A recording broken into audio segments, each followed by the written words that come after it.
근래 안타까운 일은 요즘 어디를 가든지 버릇없는 아이들이 너무 많아졌다는 것입니다. 식당, 마트, 교회, 공원 등 공공장소에서는 어디든지 최소한의 공중도덕조차도 아랑곳하지 않는 버릇없는 아이들이 판을 치고 있습니다. 아이들은 이 나라의 미래를 이끌어갈 주역들이 아닙니까? 그런데도 최소한의 공중도덕조차 몸에 익히지 못한 아이들이 성인이 되어서 이 나라의 미래를 이끌어갈 주역이 된다는 것은 생각하는 것만으로도 염려스럽지 않을 수가 없습니다. 자기만을 아는 사람들이 자기만을 위해 사느라 서로 가해자인 동시에 피해자가 될 터인데 그때 이 사회의 혼란이 얼마나 가중되겠습니까? 자기만 알고 살아가는 자기 중심적인 사람들이 나라를 생각하고 국가 공동체에 대한 의무와 책임을 다하려고 하겠습니까? 오늘날에도 진정 애국심을 가지고 있는 사람들을 찾아보기 힘든데 그때가 되면 아예 이 사회에서 애국심은 실종되어 버리지 않겠습니까? 버릇없는 아이들에게는 공통점이 있습니다. 버릇없는 아이들은 버릇없는 부모로부터 비롯된다는 것입니다. 버릇없는 부모란 공중도덕에 대해서 둔감하거나 아예 도외시하는 부모입니다.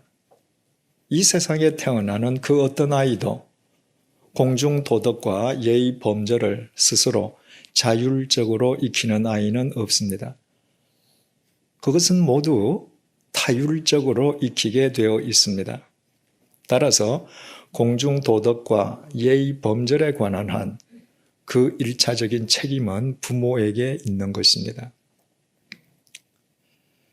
따라서 버릇없는 아이들의 잘못은 아이들의 잘못이 아니라 자기 아이를 버릇없이 키우는 버릇없는 부모의 잘못이 되는 것입니다.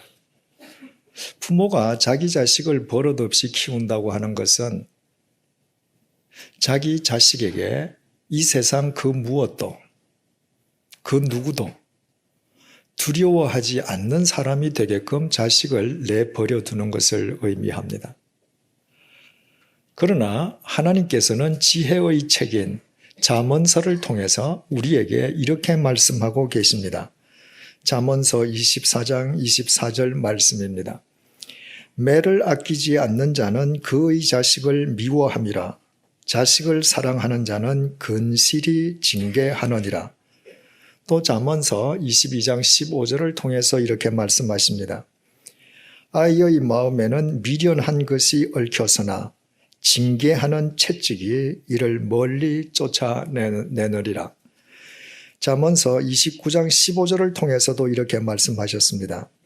채찍과 꾸지람이 지혜를 주거늘 임의로 행하게 버려둔 자식은 어미를 욕되게 하느니라. 이것은 옛 서당 훈장의 말이 아닙니다. 오늘날 학교 도덕 교사의 주장인 것도 아닙니다. 사랑이신 하나님의 말씀입니다. 그런데 왜 사랑이신 하나님께서 이 세상의 부모에게 자기 자식을, 그것도 어린 자식을 매와 징계로 교육할 것을 명령하시겠습니까? 어린아이에게 매와 징계는 두려움의 대상입니다. 따라서 하나님께서 어린아이를 매와 징계로 교육시키라고 하시는 것은 어린아이를 미워하라는 말씀이 아니라 어린아이들의 심령 속에 두려워해야 할 것을 두려워하고 두려워해야 할 사람을 두려워하는 마음을 각인시켜 주라는 것입니다.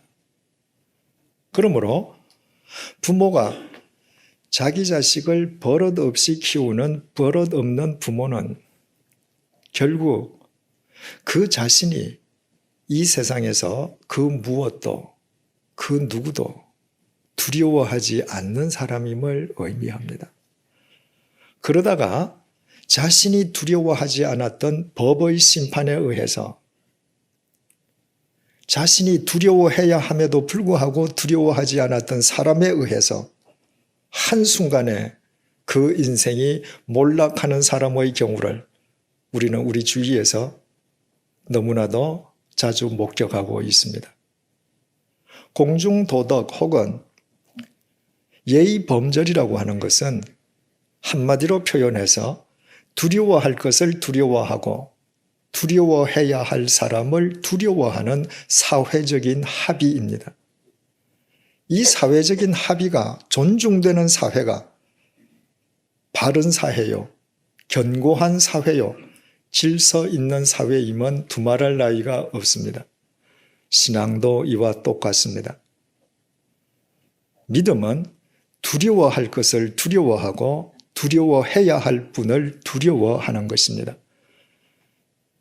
신앙인이 두려워해야 할 분은 두말할 것도 없이 하나님이시요. 두려워해야 할 것은 하나님의 계명입니다. 오늘날 교회가 세상으로부터 비판과 지탄과 조소의 대상으로 전락한 것은 비단 어제 오늘의 일이 아닙니다. 만약 이 땅의 교회를 이루고 있는 그리스도인들이 바로 우리 자신들이 정녕 하나님을 두려워하고 하나님의 계명을 두려워하면서 살아왔다 할지라도 오늘날처럼 교회가 타락하고 부패했겠습니까? 오늘날 교회가 자정 능력을 상실했다는 비판을 받을 정도로 철저하게 부패하고 타락한 것은 교회를 이루고 있는 우리가 두려워해야 할 것을 더 이상 두려워하지 않고 두려워해야 할 분을 더 이상 두려워하지 않는 버릇없는 그리스도인이 되었기 때문입니다. 사람을 두려워하지 않는 버릇없는 아이들이 임자를 만나서 반드시 큰 코를 다치게 되듯이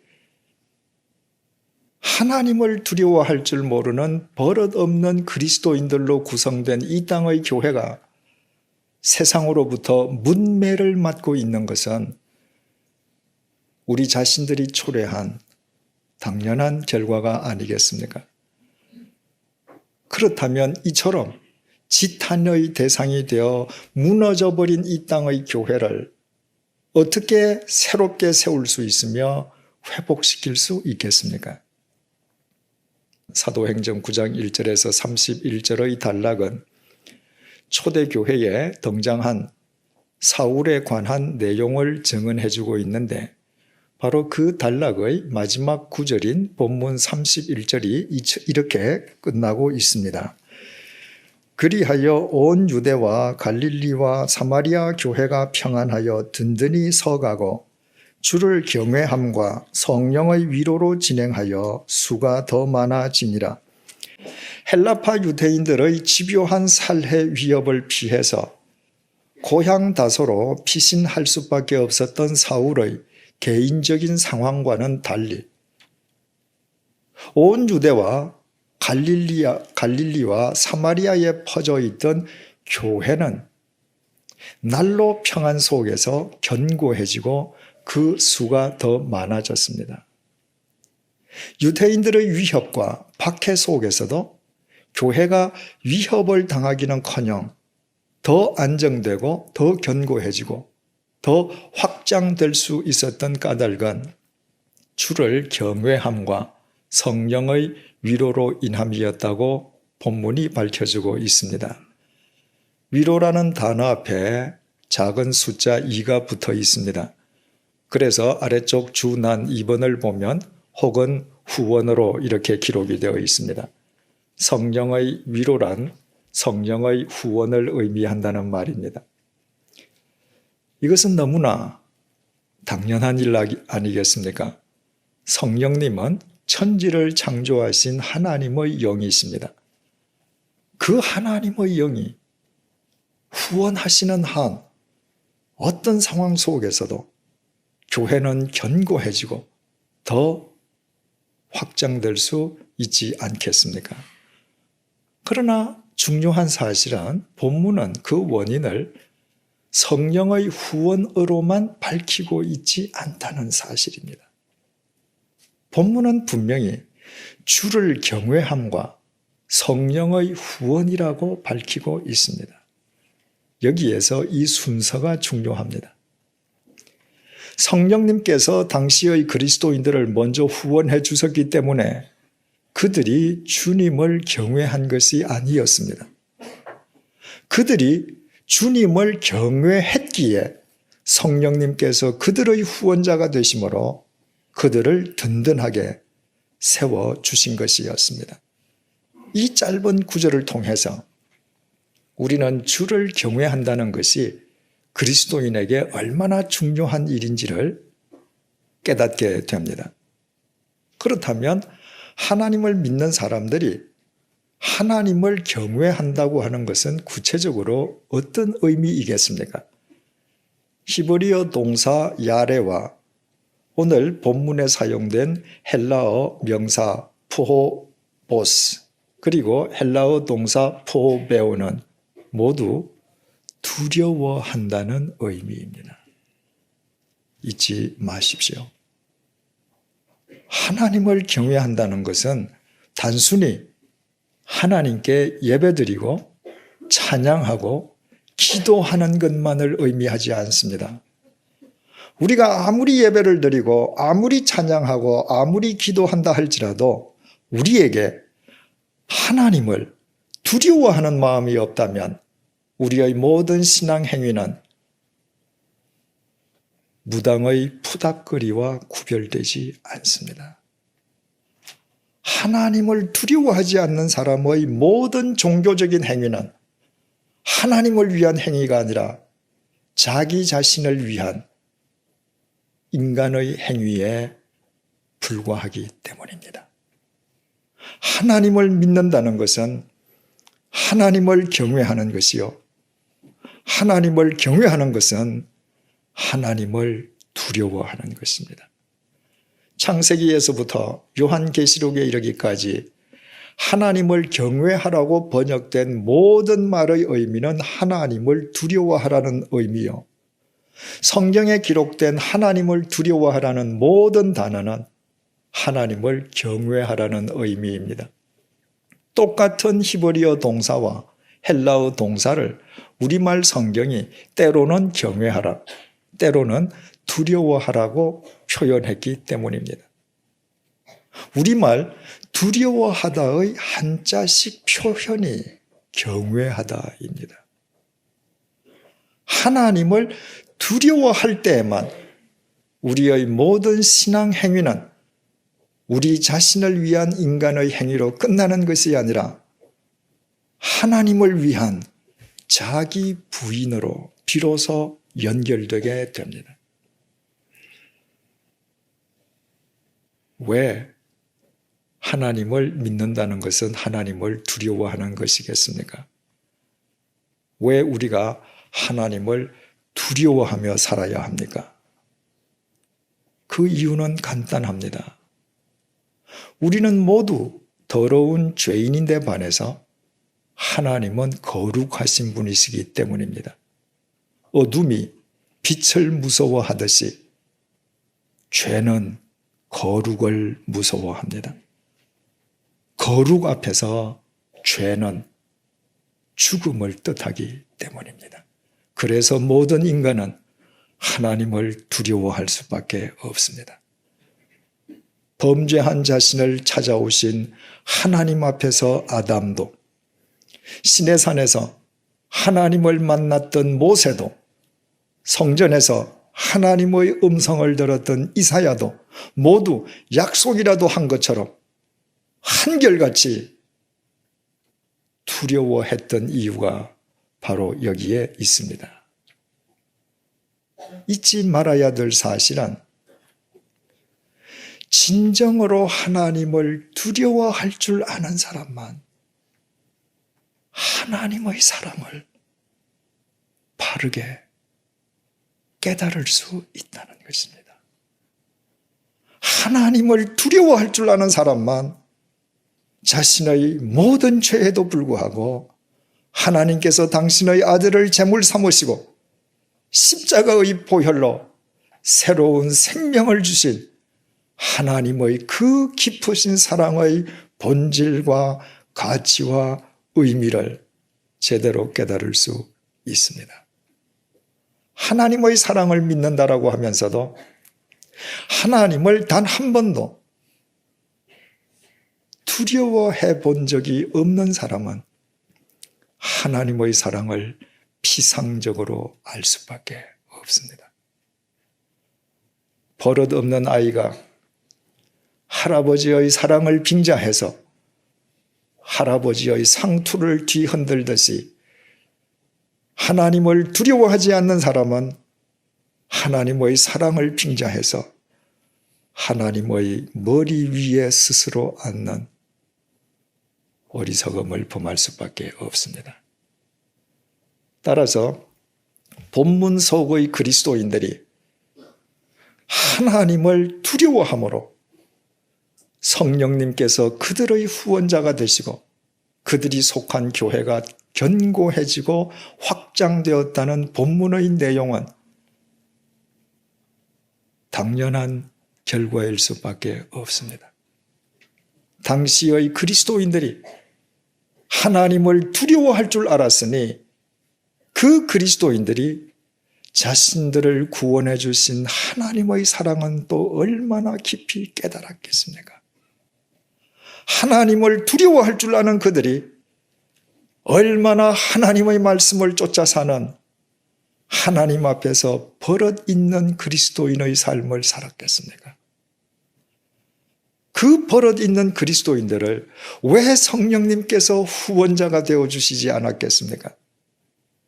그리고 온갖 박해와 위협 속에서도 그들을 견고하게 세워주시고 더욱더 확장되게 해주시지 않았겠습니까? 그러나 아무나 하나님을 두려워할 수 있는 것은 아닙니다. 하나님의 부르심을 입은 사람만 하나님을 두려워할 수 있습니다. 하나님의 부르심을 입지 못한 사람은 하나님이 누구신지 알 도리가 없는 까닭에 본인이 의식하든 의식하지 않든 결과적으로 그의 삶은 하나님을 능멸하는 삶이 될 수밖에 없습니다. 그러나 이 말이 하나님의 부르심을 받기만 하면 모든 사람이 저절로 하나님을 두려워하게 된다는 의미인 것은 결코 아닙니다. 가롯 유다는 분명히 그리스도 안에서 하나님의 부르심을 입었지만 삼위일체 하나님을 두려워하기는커녕 오히려 그 하나님을 배반하는 어리석은 인간이 되고 말았습니다. 따라서 우리는 오늘의 본문 속에서 중요한 믿음의 법칙을 깨닫게 됩니다. 주님의 부르심을 입은 사람 가운데에서 주님을 두려워할 줄 아는 자를 성령님께서 후원하심으로 그의 삶이 견고해진다는 믿음의 법칙입니다. 이것을 수식으로 표현하면 이런 수식이 될 수 있습니다. 하나님의 부르심 플러스 성도의 하나님을 경외함 플러스 성령님의 후원 이퀄 견고함과 확장. 그리고 우리는 왜 사울의 등장을 증언해주는 사도행전 9장 1절에서 31절까지의 단락의 마지막 구절이 주를 경외함을 강조하는 본문 31절로 끝나고 있는지 그 이유도 알게 됩니다. 사울은 본래 자기 신념을 위해 살던 사람이었습니다. 사울은 자기 신념을 위해서는 이 세상 그 무엇도 그 누구도 두려워하지 않던 사람입니다. 오직 오죽하면 성자 하나님이신 예수 그리스도를 부정하고 주님의 몸된 교회를 잔멸하는데 앞장까지 선 삶을 살았겠습니까? 그 사울이 다메섹 도상에서 주님의 부르심을 입었습니다. 그때 사울은 주께서 부르시나 보다 그 부르심을 가볍게 대응하고 그냥 지나친 것이 아니었습니다.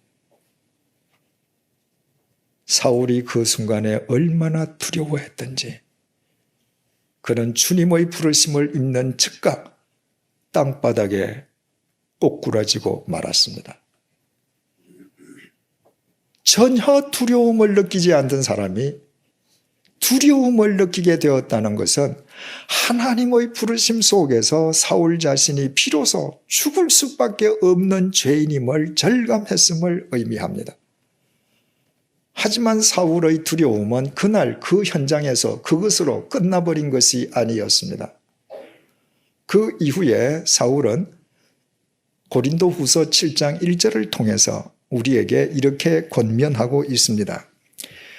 그런즉 사랑하는 자들아, 이 약속을 가진 우리는 하나님을 두려워하는 가운데에서 거룩함을 이루어 육과 영의 온갖 더러운 것에서 자신을 깨끗하게 하자. 무슨 말입니까? 오직 하나님을 두려워할 줄 아는 사람만 영육간에 자기 자신을 깨끗하게 하면서 거룩한 삶을 추구할 수 있다는 것입니다. 그렇지 않습니까? 하나님을 두려워하지 않는 사람이라면 하나님을 믿더라도 자기 편한 대로 믿고 자기 마음대로 살면 그만이지 왜 굳이 자기를 부인해가면서까지 말씀 속에서 성화를 추구해야 할 필요를 느끼겠습니까? 사울이 이 말을 했다고 하는 것은 그 자신이 일평생 하나님에 대한 거룩한 두려움 속에서 성화의 길을 완성할 수 있었음을 의미하는 것입니다. 또 사울은 에베소서 5장 21절을 통해서 이렇게 권면했습니다. 그리스도를 경외함으로 피차 복종하라. 주님을 경외하는 사람, 주님을 두려워하는 사람만 복종해야 할 사람에게 복종할 수 있고 하나님께서 주신 상황에 복종할 수 있다는 말입니다. 하나님을 두려워하지 않는 사람은 이 세상에서 복종해야 할 사람에게 결코 복종할 수 없습니다. 하나님을 두려워하지 않는 사람은 하나님께서 자신을 새롭게 가꾸어 주시기 위해서 주신 상황을 절대 복종하는 믿음으로 받아들이지 않습니다. 우리는 본문 30절에서 헬라파 유대인들의 살해 위협을 피해서 고향 다소로 낙향했던 사울이 그 이후에 무려 13년 동안 마치 실패자인 것처럼 다소에서 칩거해야만 했었던 사실을 이미 알고 있습니다. 젊디 젊은 사울이 어떻게 13년간이나 고향에서 칩거해야 한다는 그 상황을 믿음으로 받아들이고 복종할 수 있었는가? 그에게 하나님을 두려워하는 믿음이 있었기 때문입니다. 하나님을 두려워했기에 하나님의 때가 이르기까지 그는 주어진 상황에 복종했습니다. 하나님을 두려워하는 사람이었기에 그럼에도 불구하고 자신을 그리스도 안에서 구원해 주신 하나님의 사랑을 얼마나 깊이 깨달았겠습니까? 하나님을 두려워했기에 하나님의 그 사랑 속에서 얼마나 하나님의 말씀을 쫓아 사는 버릇 있는 그리스도인으로 변모해 갔겠습니까? 하나님께서 그 사울의 후원자가 되어 주셨을 것이면 당연한 일 아니겠습니까? 성령님의 후원 속에서 사울은 하나님께서 자신을 위하여 자기 시대를 위하여 그려가시는 큰 섭리의 틀을 볼 수 있었고 그 큰 섭리의 틀 속에서 사울은 믿음의 용장으로 든든히 세워졌을 뿐만 아니라 그 사울로 인해 이 땅의 교회가 견고해졌고 결국 그 사울로 인해 인류의 역사가 새로워진 것입니다. 이 사실을 우리에게 분명히 전해주기 위해서 사울의 등장을 증언하는 사도행전 9장 1절에서 31절의 단락 마지막 구절이 본문 31절 주를 경외하는 본문으로 끝나고 있는 것입니다. 그렇다면 온 세상으로부터 문매를 맞을 정도로 무너져 내린 이 땅의 교회를 어떻게 되세우고 회복시킬 수 있는지 우리는 이제 그 해답을 얻게 됩니다. 이 땅의 교회를 이루고 있는 그리스도인들이 우리 자신들이 하나님을 두려워하는 믿음을 갖는 것입니다. 하나님을 믿는다면서도 하나님을 한 번도 두려워함이 없이 하나님 위에 앉아있던 버릇없던 우리의 신앙을 버리는 것입니다. 하나님을 두려워하면 우리의 기도가 달라집니다. 하나님을 두려워하면 우리의 찬양이 달라집니다. 하나님을 두려워하면 우리 예배의 형태와 질과 수준이 달라집니다. 하나님을 두려워하면 성령님께서 우리의 후원자가 되십니다. 성령님의 후원 속에서 우리는 견고한 그리스도인으로 설 수 있고 우리로 인해 이 땅의 교회는 회복될 것입니다. 사랑하는 교우 여러분,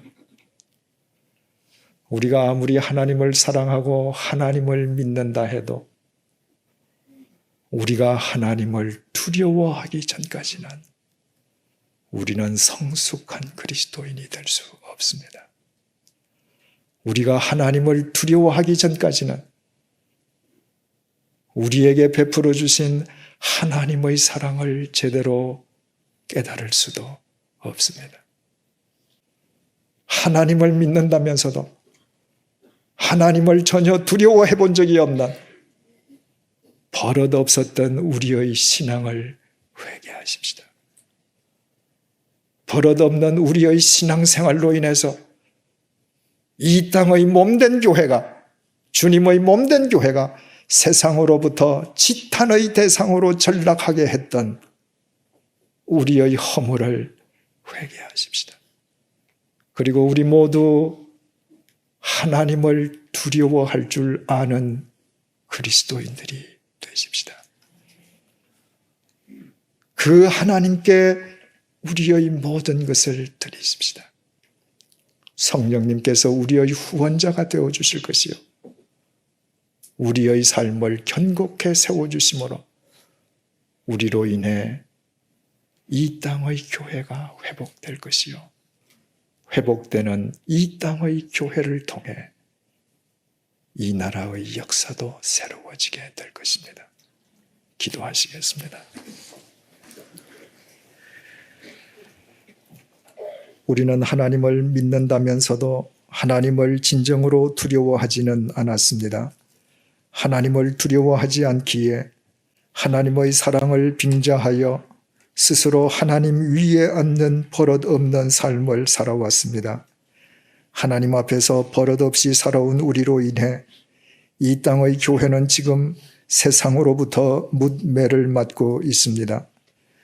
이 모든 결과가 하나님을 두려워할 줄 몰랐던 나의 잘못임을 회개하오니 용서하여 주옵소서. 이제부터 죽을 수밖에 없는 죄인인 우리 모두 거룩하신 하나님을 두려워하는 사람들이 되게 하여 주옵소서. 하나님을 두려워함으로 그리스도 안에서 우리의 모든 죄를 용서해 주신 하나님의 절대적인 사랑을 바르게 깨닫게 하여 주옵소서. 하나님을 두려워하는 가운데 거룩함을 이루어 육과 영의 온갖 더러운 것으로부터 우리 자신의 깨끗함을 이루어가게 하여 주옵소서. 오직 하나님을 두려워함으로 복종해야 할 하나님의 계명에 복종하게 하시고 복종해야 할 사람에게 복종하게 하시고 하나님께서 우리에게 주신 상황에 복종하는 버릇 있는 그리스도인으로 살아가게 하여 주옵소서. 성령님의 후원 속에서 부모가 하나님을 두려워하는 버릇 있는 그리스도인이 되므로 자식 또한 버릇 있는 그리스도인으로 든든하게 세움받게 하여 주옵소서. 그리하여 하나님을 두려워하는 우리로 인해 무너진 이 땅의 교회들이 견고하게 회복되게 하시고 새로워진 교회로 인해 우리 자손이 대대로 살아갈 이 땅이 정녕 새로운 미래와 희망의 땅이 되게 하여 주옵소서. 예수님의 이름으로 기도드립니다. 아멘.